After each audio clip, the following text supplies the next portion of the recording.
Bonjour à tous. Aujourd'hui, on s'attaque à une histoire, franchement, d'une complexité folle. Imaginez, 600 ans. 600 ans de conquête, d'empires qui s'affrontent, de tensions qui ne s'apaisent jamais. Et tout ça, tout ça est concentré dans 2 tout petits points sur une carte.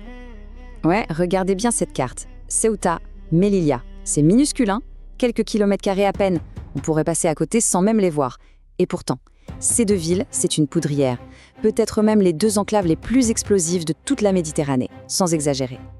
Parce que, en fait, ces 2 petits points, ce ne sont pas juste des bizarreries sur une carte. Non, ce sont de véritables cicatrices de l'histoire. Des endroits où le passé, il ne veut tout simplement pas mourir, et où l'avenir reste une immense question en permanence. Et quand on parle d'histoire, accrochez-vous. On parle de la Reconquista, des rivalités entre l'Espagne et le Portugal, des guerres contre les Ottomans, de la course coloniale, de la compétition acharnée entre la France, l'Espagne, la Grande-Bretagne, et même de la frontière la plus inégale du monde aujourd'hui. C'est fou, non ? Tout un pan de l'histoire mondiale est littéralement écrasé, concentré ici. Alors la vraie question qui nous hante, c'est mais comment ? Comment ces 2 villes ont-elles pu traverser tout ça et être encore là aujourd'hui ? Bon, pour comprendre ça, il faut qu'on remonte le temps. Et pas qu'un peu. On retourne à la source, au moment précis où le premier pied européen se pose sur ces terres. C'est là que tout commence. Le début d'une histoire incroyablement longue et tumultueuse. Alors imaginez un peu Ceuta avant 1415. Ce n'était pas du tout un petit village perdu, hein. Au contraire, c'était un port majeur du monde islamique, un carrefour commercial hyper important qui reliait la Méditerranée à toute l'Afrique subsaharienne. C'était une ville riche, florissante. Alors forcément, sa prise par les Portugais en 1415, ça a été un choc terrible, un vrai tremblement de terre. C'est le début d'une ère complètement nouvelle. Et attention, il faut bien faire la différence entre les 2. Ceuta et Melilla, ce n'est pas du tout la même histoire au départ. D'un côté, on a Ceuta, prise pour sa valeur stratégique, pour son commerce, sa richesse. Et de l'autre, Melilla, capturée bien plus tard. Et là, l'objectif, il est purement militaire. C'était un avant-poste pour lutter contre les pirates et les incursions. On a donc vraiment 2 origines, et ça va façonner 2 destins très différents. Ok, retenez bien ces 3 dates. Elles sont absolument fondamentales pour tout comprendre. D'abord, 1415. Les Portugais s'emparent de Ceuta. Ensuite, 1497. Autour de l'Espagne de capturer Melilla. Et puis, la date la plus importante, le vrai point de bascule, 1580. C'est le moment où Ceuta, qui était portugaise, fait un choix. Elle décide de rester fidèle à l'Espagne. Et cet acte de loyauté, c'est la pierre angulaire de l'argumentaire espagnol jusqu'à aujourd'hui. Mais voilà, prendre ces villes, ce n'était que le début de l'histoire. Parce que leur véritable identité, elle va être forgée au feu des grandes rivalités impériales qui ont secoué la Méditerranée pendant des siècles. Revenons un instant sur cette fameuse année 1580. C'est un moment de bascule. L'Union ibérique. Le roi d'Espagne hérite de la couronne du Portugal. C'est un séisme politique. Et au milieu de tout ça, la noblesse de Ceuta doit faire un choix lourd, lourd de conséquences. Et elle choisit l'Espagne. Elle prête allégeance à Madrid. Ce n'est pas une conquête, c'est une décision. Et cet argument, croyez-moi, Madrid s'en sert encore et encore aujourd'hui. Alors, pour bien visualiser la situation à cette époque, du XVIe au XVIIIe siècle, il faut imaginer un jeu à 3, une sorte de triangle explosif. D'un côté, on a le puissant Empire ottoman qui contrôle Alger, Tunis, Tripoli. D'un autre, le Maroc qui réussit à rester indépendant.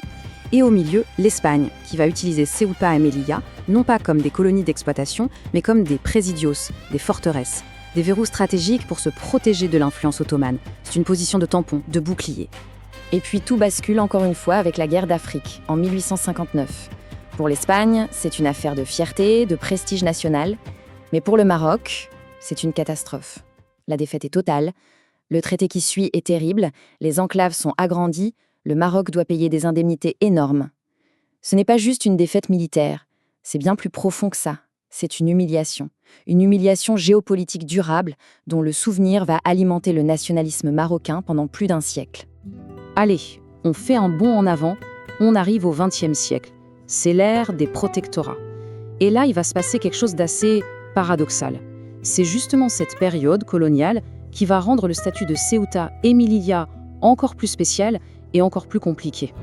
C'est le point crucial, vraiment. Quand la France et l'Espagne se partagent le gâteau marocain en 1912, Ceuta et Melilla, elles, ne sont pas dans le partage. Elles sont mises hors jeu, comme au foot. Elles ne font partie ni du Maroc espagnol, ni du Maroc français. Non, elles sont considérées comme un territoire espagnol direct. Point final. Et cette décision, cette mise à l'écart, c'est elle qui crée toute l'ambiguïté juridique, tout le poison politique qui perdure jusqu'à nos jours. Et tout ce poids de l'histoire nous amène à aujourd'hui, à une réalité moderne qui est brutale. Ceuta et Melilla, ce sont devenus la seule, l'unique frontière terrestre entre l'Union européenne et le continent africain. Une frontière de fer et barbelé, ultra militarisée. Un lieu où, chaque jour, se joue un véritable drame humain. C'est sans aucun doute la frontière la plus asymétrique, la plus inégale de toute la planète. Pour vraiment saisir l'enjeu aujourd'hui, il faut comprendre une chose essentielle. Il n'y a pas une seule histoire. Il y a plusieurs récits, plusieurs vérités qui s'affrontent. Et le problème, c'est qu'elles sont totalement irréconciliables. Et voilà le nœud du problème. D'un côté, le Maroc. Pour Rabat, ce sont des villes occupées, un vestige de la colonisation qu'il faut récupérer. De l'autre, l'Espagne. Pour Madrid, ce sont des villes espagnoles depuis plus de 500 ans. Un point, c'est tout. Et puis il y a l'Europe, qui voit surtout ça comme ses frontières externes, un enjeu de migration et de sécurité. Et enfin, le reste du monde, qui voit souvent le symbole d'une anomalie post-coloniale. 4 visions du monde qui se télescopent et aucune solution à l'horizon. Alors tout ça nous ramène à notre question du début. Comment est-ce possible qu'une situation pareille, si anachronique, si explosive, puisse encore exister aujourd'hui, en plein XXIe siècle? La question est simple en fait. Pourquoi ces enclaves n'ont-elles jamais disparu? Pourquoi sont-elles encore là, comme un défi à la géographie, à la logique de l'histoire et de la décolonisation? La réponse n'est pas simple, non, mais elle tient en fait sur 3 piliers, 3 raisons fondamentales. Le premier pilier, c'est la mémoire historique. Pour l'Espagne, ces villes ne sont pas des colonies, c'est un héritage, un symbole puissant de son histoire. Le deuxième, c'est la stratégie. Elles sont un verrou sur le détroit de Gibraltar, un poste d'observation absolument crucial. Et enfin, le troisième pilier, et c'est peut-être le plus solide de tous, le prix politique. Soyons clairs, je dis bien aucun leader espagnol, qu'il soit de gauche ou de droite, ne pourrait survivre politiquement s'il décidait de les abandonner. C'est tout simplement impossible. Au final, Ceuta et Melilla, c'est bien plus que 2 villes sur une carte. C'est un résumé parfait, un concentré brûlant de 600 ans d'histoire. Un endroit où tous les conflits du passé, toutes les ambitions, toutes les mémoires continuent de fabriquer un présent sous haute tension. Et un avenir qui reste, plus que jamais, totalement incertain.